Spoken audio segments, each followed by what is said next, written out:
सब जग अपने सुख से बांधो, हर एक अपने सुख में ही तो जीता है। पर तुम भी ऐसे थोड़े होगे, अगर तुमको भगवान बनना है सबके लिए जीना पड़ेगा।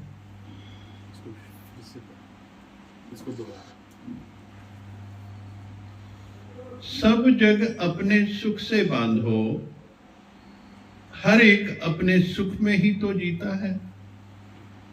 पर तुम भी ऐसे थोड़ी होगे, अगर तुमको भगवान बनना है सबके लिए जीना पड़ेगा, निष्काम होना पड़ेगा। निष्कामी भक्त मुझे बहुत प्यारा है, निष्कामी भक्त मुझे बहुत प्यारा है।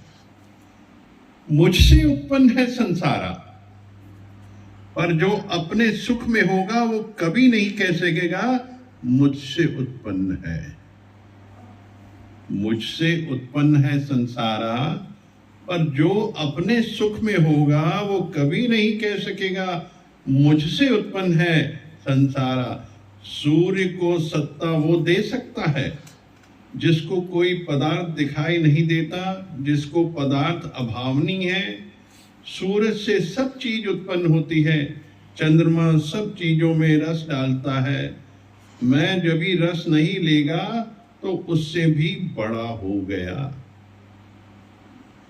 धरती को तभी सत्ता नहीं देगा जब भी किसी से मोह या अट्रैक्शन नहीं है।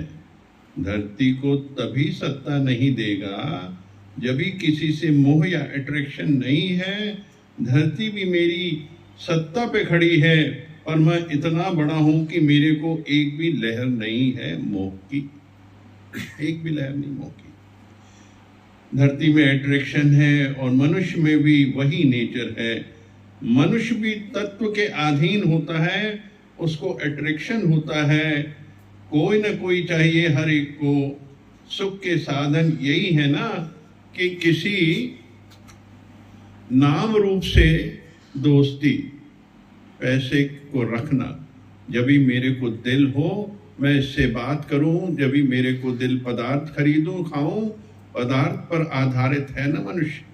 गुरु नानक, महावीर, बुद्ध का खुद ही आधार छूटा पड़ा है। जो मनुष्य शब्दों से बहुत परे है वो ही इस ज्योतिर्मय आत्मा को जान सकता है। जो मनुष्य शब्दों से बहुत परे है वो ही ज्योतिर्मय आत्मा को जान सकता है। जिसको किसी के शब्दों की आवश्यकता नहीं है वही प्रतिष्ठित परमात्मा तक पहुंच सकता है। मन भी ब्रह्म का चिंतन करते करते करते करते ब्रह्म का रूप बन जाता है।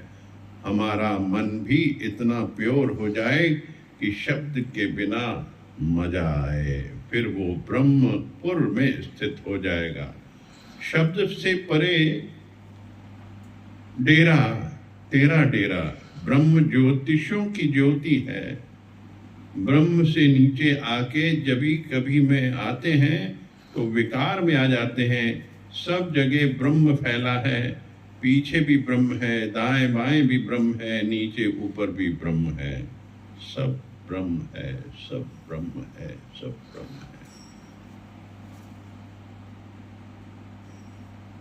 सारा जग अपने सुखों से बंधा हुआ है। सब मोह के बंधन है जितने भी। क्योंकि जब संसार में आते हैं, जन्म होता है, गर्भ से जब जन्म होता है बच्चा 2-3 साल का होता है और उसके ऊपर माया के आवरण चढ़ने लग जाते हैं। कैसे गर्भ जून में जीव तड़पता है और परमात्मा को याद करता है, हे परमपिता मुझे बाहर कर, मैं तेरे गुण गाऊंगा, मैं तेरे तरफ चलूंगा, तेरे भजन गाऊंगा, तेरा सिमरन करूंगा। 2 साल 3 साल जैसे ही शब्द समझ आने लगते हैं, यहाँ शब्द समझ आने लगते हैं। पहले तो इशारे समझ आते हैं, तब तक वो परमात्मा है क्योंकि शब्द से परे है वो। और जैसे ही शब्द का बोध होने लगता है मैं तेरा मामा, मैं तेरी मामी, पिताजी, माताजी, दादाजी, दादी जी। अब संसार, ये मोह के बंधन बंधने लग गए, सारे मोह के बंधन बनते जा रहे हैं, कॉर्ड जुड़ते जा रहे हैं। अब इन सुखों से बंध गया जीव, अब इस दायरे में ही रहता है। हमने ही जागृत किया ये भाव, क्योंकि हम ज्ञान में नहीं थे इसलिए हमने जागृत किया ये सारा भाव। हमेशा डिटैच होके रहे। और ये मोह के बंधन ऐसे हैं, मीठी माया है सारी जितनी है, सब मीठी माया। अच्छा लगता है क्योंकि मीठी माया बहुत अच्छी लगती है, पर हम इसका अल्टीमेट नहीं समझ पाते कि जितना हम मोह करते हैं, जितना हम प्यार करते हैं, ये सब बेकार है, क्योंकि मोह से ही जनित है सारी चीजें, जितनी भी चीजें। पृथ्वी भी देखिए किस तरीके से कहते हैं कि रस पृथ्वी से भी, अगर मोह है तो पृथ्वी का एक तत्व जो है, शरीर का एक तत्व क्या है? मोह तत्व है पृथ्वी। 5 तत्वों में से एक तत्व पृथ्वी है। ये मोह का है सबसे बड़ा बंधन, यानी जिसको पृथ्वी से प्यार है, यानी वो मोह में पड़ा हुआ। तत्वों को समझना ना, 5 तत्वों का शरीर है, हर एक तत्व की अपनी अपनी क्वालिटी है। अब चंद्रमा भी देखो बांधा हुआ है, किस तरीके से वो रस भरता है। चांद से रस भरे जाते हैं, चांद का देखो सब चीजों में रस डालता है चांद। और सूरज, हर पदार्थ, सूर्य को सत्ता वो दे सकता है जिसको कोई पदार्थ दिखाई नहीं देता, यानी वो सत्ता परमात्मा, और उसी से सारी सत्ता है सूर्य से। गुण देखिए ना किस तरीके से। और ये सब निष्कामता के हैं जितने भी हैं, सदियों से दिए जा रहा, सबकी सेवा सूर्य देवता किए जा रहे हैं, तो वो भी पूजनीय हो जाता है। जो निष्काम जीवन जीता है, भलाई के लिए जीवन जीता है, वो पूजनीय हो जाता है, आदरणीय हो जाता है, परमात्मा तुल्य हो जाता है, शिव तुल्य हो जाता है। वही भगवान है जिसमें ये परमात्मिक गुण, वही भगवान, वही पूर्ण भगवान है। तो भगवान अलग चीज नहीं है, ये एनर्जीज है बेसिकली। और ये भाव का खेल है सारा जितना। ये जो मन है, देखिए मन, जो हम लोग ने कल चर्चा भी की, conscious mind, subconscious mind, unconscious mind, ये मन की अवस्थाएं हैं। चेतन मन, अवचेतन मन और अचेतन मन। जो चेतन मन है, जो प्रेजेंट में जो चीजें हो रही वो चेतना से हो रही, सारी चीज चेतन मन से हो रही है। आना है, जाना है, देखना है, चलना है, फिरना है, घूमना है, किसी वस्तु पे अट्रैक्शन है किसी चीज की, वो चेतन मन के रूप है। जो ये चेतन मन के जो रूप है, चेतन में आप चेतन करते हैं तो धीरे धीरे वो अवचेतन में चली जाती है, अवचेतन मन में आ जाती है, सारी चीजें आ जाती हैं कि वो अगर उस तरफ ध्यान नहीं भी है तो पर वो जागृत हो जाती है, अवचेतन, वो चलती रहती है ऑटोमेटिकली, अवचेतन मन चलता रहता है अंदर अंदर। और अचेतन मन वो समाधि की स्थिति है। समाधिस्थ जब हो जाता है तो अचेतन निष्क्रिय विल हो जाता है। जिस तरीके से एनेस्थीसिया देते हैं, आप शरीर के ऊपर कोई भी प्रक्रिया कर लें, शल्य चिकित्सा होती है, सारी चीजें हैं, तो आराम से करता है, शरीर हिलता नहीं है, वो कोई उसके बाद कोई बंधन नहीं होता, वो आराम से सारी चीजें हो जाती हैं। इसलिए वो समाधि की स्थिति है। अगर समाधि में चला गया, एक जीव ने अगर समाधि लगाई, मेडिटेशन के बाद समाधि की स्थिति आती है, समाधि यानी परमात्मा तुल्य स्थिति आ जाती है, परम शक्तियों से ओतप्रोत हो जाता जीव, अपने स्वयं के स्वरूप में आ जाता है वो जीव, और उसका हर काम अपने आप होता जाता है। ये समाधि की स्थिति है। और उस समय तो जीव ना जीव रह जाता है, ना आत्मा रह जाता, ना वो शरीर रह जाता, ना वो मन रह जाता, वो सिर्फ सोल रहती है, प्योर सोल, परम सत्ता हो जाती है। उसके बाद समाधि की स्थिति में ये हो जाती है। तो इन शक्तियों को समझे हम लोग, सारी जितने ये मन है ये सब मन के स्वरूप है, क्योंकि मन को साधना है इन चीजों में। शिव भी यही है और संसार भी यही है। तो हम इसको सही डायरेक्शन देके, सही सत्ता देके, निष्कामता की सत्ता दे सकते हैं। इन शक्तियों से भलाई करें किसी की, हर वक्त किसी न किसी का भला करते चलें। यही शिव का स्वरूप है कि समाधि में रहते हुए भी वो जीव जितना शांत स्वरूप रहता है, धीरे स्वरूप रहता है, उसके अंदर की एनर्जी, उसकी ओरा बड़ी बनती जाती है। जो शांत स्वरूप जीव है उसका ओरा बहुत स्ट्रांग हो जाता है और बड़ा दूर तक हो। जैसे भगवान बुद्ध मौन रहते थे, कोई शब्द था नहीं, शब्द से परे थे वो। शब्द से परे ही परमात्मा है। जब तक शब्द है संसार है, और शब्द नहीं है तो परमात्मा। तो एक दिन तो उसका अंत लाना है शब्दों का। शब्द से हमको नहीं, अपने आप। देखिए भगवान भी जब आते थे, और कभी भी उनको ये नहीं कहा जाता था कि भगवान एक रोटी और लाएं, कभी भी नहीं। इसीलिए भगवान और सीधा जो भी लाते थे लाते जाते थे, और जब वो अपने आप बंद कर देते थे खाना तो बंद कर देते थे, क्योंकि वहां शब्द नहीं दिया जाता है। कभी भी आप भोजन किसी को कराइए तो शब्द मत दीजिए। आप चाय पिएंगे, कॉफी पिएंगे, बिल्कुल नहीं। सब लेके आइए, परमात्मा है, जो उसका होगा वो उठा लेगा, और आप वही लाएंगे जो उसको पसंद होगा। वो भी उसकी शक्तियां होती हैं कि जो घर में होगा, जो लेके आएंगे वही उनको पसंद होगा और वो ले लेंगे। दो तीन चीजों के परिवर्तन की जरूरत नहीं है। ये है एक निष्कामता का जीवन जीने वाले योगी का प्रभुत्व। उसका जो प्रभाव है इतना होता है कि ऑटोमेटिकली भगवान बताते हैं, एक बार चप्पल चली गई उनकी, तो कभी सोचा नहीं कि आएगी, पर कहीं ना कहीं वो भाव पैदा हुआ और वो उस दिन चप्पल लेके आ गए, भगवान के सामने आ गए। तो क्या है ये सारी चीजें? ये आपकी एनर्जीज वर्क करती हैं पूरे ब्रह्मांड के अंदर, और हर एक के अंदर वो एनर्जी मौजूद है जो अपने आप मैसेज कर देती है बिना शब्द के। बिना शब्द के वो मैसेजिंग होती है। टेलीपैथी भी कहेंगे इसको, कि आपका भाव बना और वहां भी वैसी भाव बन गया। कई बार हम सोचते हैं किसी को फोन लगाने की, इतने में वो फोन कॉल आ जाता वहां से, बोले मैं तो सोच ही रहा था, अभी तक ध्यान में ही था। तो ये जो परम सत्ता है, ये शक्तियां हैं, दीज ऑल आर एनर्जीज। इसलिए कभी कंफ्यूज ना हो आप, ये पूरा ब्रह्मांड एनर्जीज का खेल है। और आप कहेंगे ये कैसे होता, हम ब्लेसिंग करेंगे तो वहां कैसे पहुंचेगी? सुनता है, क्योंकि शब्द से परे है वो सारी चीजें। परमात्मा आपने यहां किया और वहां तार बजे, ये है ब्रह्मांड का। ये उनकी शक्तियां हैं सारी ब्रह्मांड की।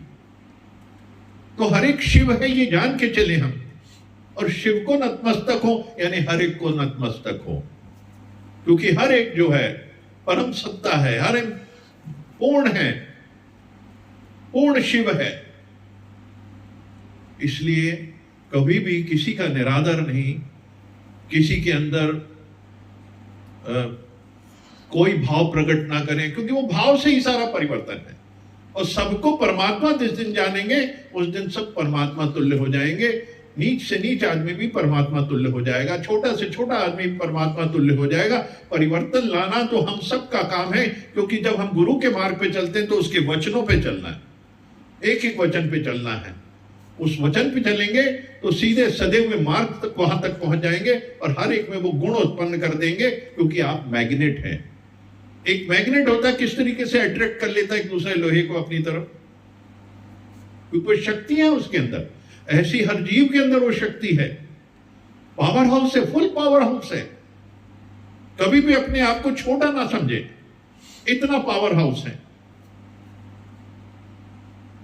इसलिए शरीर के हर तत्व का अलग एक इंपॉर्टेंस है, और हर तत्व सब गुणों से ओतप्रोत है।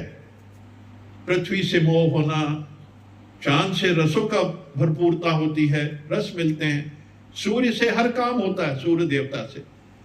तो ऐसी सारी चीजें हमारे अंदर मौजूद है, पूरा ब्रह्मांड, आकाश भी मौजूद है। ये 5 तत्वों का पुतला है। क्योंकि जब पैदा हुआ था तो 2-4 पाउंड का था और आज 200 पाउंड हो गई, तो 200 पाउंड कहां से आया? पूरे ब्रह्मांड से आया। 5 तत्व है, हवा है, वायु है, पृथ्वी है, जल, आकाश, अग्नि, ये सब तो आई है, उससे तब 200 पाउंड बना।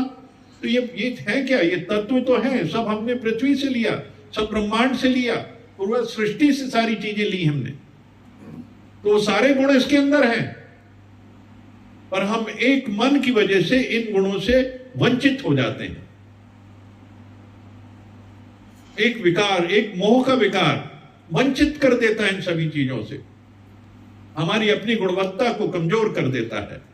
सिर्फ एक मन, इनको साधना, इस मन को, तभी हम अपने असल रूप में आएंगे। वो कैसे होगा? जब हम गुरु के वचनों पे चलते हुए, उनका पालन करते हुए चलेंगे। गुरु क्यों? क्योंकि वो सदमार्ग दिखाते हैं गुरु हमको, कि हमको जीवन में कौन सा मार्ग अपनाना है। एक एक वचन देखिए, आज का वचन पढ़िए सुनील जी। गुरु के एक एक वचन का मूल्य करो, उनके मुख से ज्ञान सुनकर विचार करो। एक एक वचन का मूल्य करो। वो अगर कहते हैं कि हर एक आत्मा है, तू आत्मा है, तो तू आत्मा है, मूल करो ना, उसका स्वरूप बन जाओ ना। यहां से जाते ही भूल जाते हो कि मैं आत्मा हूं। ये डेवलप करने हैं सारी चीजें, क्योंकि हम भूल गए। क्योंकि जब जन्म लिया था, उसके बाद माया ने ऐसा प्रकोप किया, ऐसा माया चली हमारे आसपास कि हम माया का स्वरूप हो गए, उसके अधीन हो गए माया के। परंतु जब गुरु मिला है तो अब माया को हमको बाहर करना है, क्योंकि गुरु ही रास्ता दिखाएगा कैसे माया को बाहर करना है, कैसे उस परम सत्ता की तरफ चलना है। हमारा मन ही सबसे बड़ी चीज है, जिसको हम शिव भी कह सकते हैं और जिसको हम संसार भी कह सकते हैं। इसको कैसे मोड़ना है? ये इंद्रियों से कंट्रोल करना सारी चीजों को। ये इंद्रियां जो हैं, ज्ञान इंद्रियां हैं, कर्मेंद्रियां हैं, इनसे इनको कंट्रोल करना है। तो तेरा स्वरूप शिव स्वरूप है। अगर कोई विकार नहीं है तो तू शिव है। विकार किससे हैं? इंद्रियों से जनित हैं, क्योंकि वो लुभायमान है, कोमल है, सुंदर है, सुशील नहीं है, और वो ऐसे ऐसे हैं कि आपको इतना अट्रैक्ट करती हैं कि आप बह जाते हैं हम सब उसके अंदर। इसलिए उसका उल्टा चलना है। भगवान यही तो कहते हैं। अब व्यक्ति में व्यक्ति को देखो, दुख में सुख को देखो, और ये सारी स्थिति जब हम उसके उल्टे चलेंगे, मन के जो भी हमको बहुत अच्छा लुभायमान लगता है उसका उल्टा चलो। मोह है तो मोह से परिवर्तित हो जाओ, दूर हो जाओ उससे, मोह से भी। वही भगवान कहते मन मत डुबोए, गुरु मत तारे। गुरु मत तो यही है, डिटैच योर सेल्फ। जितना करके इस तरफ चलोगे, परमात्मा के मार्ग पे चलोगे, उतनी शक्तियां, सर्व शक्तिमान हर जीव बनता जाएगा और पूर्ण परमात्मा का स्वरूप उसका खिल के आ जाएगा। हर एक शिव है, और सब कुछ जितना भी चीज है शिव से ही जनित है। सारी चीज सूर्य से जनित है, गुरु, और वो सब गुरु है हमारा। गुरुर ब्रह्मा गुरुर विष्णु गुरुर देवो महेश्वराय, गुरु साक्षात पर ब्रह्म तस्मै श्री गुरुवे नमः। गुरु ही ब्रह्मा है जो अपने मुख से जन्म देता है, गुरु ही विष्णु है जो अपने वचनों से पालता है, और गुरु ही शिव है जो हमारे विकारों का संहार करता है। गुरु अव्यक्त से भी अति परे पार ब्रह्म है। ऐसे मेरे सदगुरु को बार बार नमस्कार, बार बार पूर्ण है मेरा गुरु। बस उसके मार्ग पे चलना है। तो हर एक गुरु है तो गुरु कहते हैं तू सब मेरा ही तो स्वरूप है। भगवान कहते हैं, भगवान जिस तरीके से कहते हैं तू मेरा ही तो रूप है, मैं ही तू तुझ में समाया, तो गुरु हर एक जीव में समाया है। गुरु और जो उसके फॉलोअर्स हैं उनमें कोई फर्क नहीं है। गुरु करता आप समान, ये है गुरु के मार्ग। ये है कि गुरु करता आप समान, कभी फर्क नहीं करता। तेरे गुण अवगुण में वो नहीं जाता कभी भी। गुरु उसको अपने समान कर देता है। तो अपने भाग करो। इसलिए पुरुषार्थ जरूरी है। इस मार्ग पे चलने का पुरुषार्थ बहुत जरूरी है, क्योंकि बिना पुरुषार्थ के अचीव नहीं कर सकते। क्योंकि एक बार ध्रुवाच्छादन हो गया, जन्म लेने के 2-3 साल के बाद किस तरीके से संसार की धूल चढ़ती गई, और आज क्या स्वरूप बन गया, उस धूल को उतारने में कम से कम समय तो लगेगा, समय तो लगेगा। प्यार का पहला खत लिखने में वक्त तो लगता है, नए परिंदे को उड़ने में वक्त तो लगता है, जिस्म तक नहीं रूह तक जाना है, लंबी दूरी तय करने में वक्त तो लगता है, और प्यार का पहला खत लिखने में वक्त तो लगता है। ओम ओम हरि ओम हरि ओम हरि ओम।